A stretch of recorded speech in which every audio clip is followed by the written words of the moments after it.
processor here. You're on top of the feed rack, you're on the feed side. So we're feeding in, saw, drop, and we're feeding through. I got the log rack loaded up with stuff that should be about 6-way wedge, splitter size. Let's put through his pace a little bit. Let's do a little production on this one instead of explanations and those kinds of things. Let's just keep the flow going and see how we do. Here we go.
see we got about a half a dump truck load here.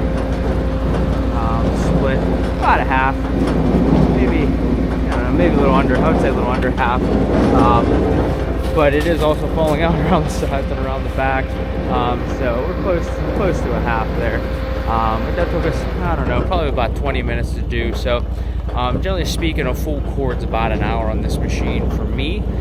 And that's even with some mess ups and you know, just trying things that aren't perfectly clean and making sure that everything is running well. But yeah, it takes about an hour per cord, roughly.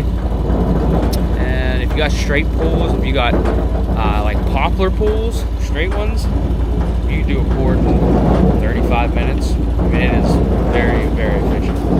So I'm gonna go around, clean these up here, and then we'll get it loaded up again and do it again.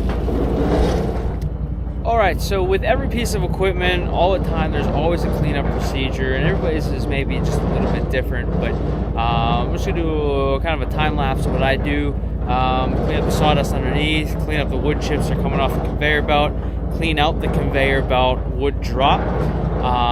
Then on the back side, you got to get all the sawdust shavings and those kinds of things as well, and kind of just dust off the top of the machine and get it set for the next time. Here we go.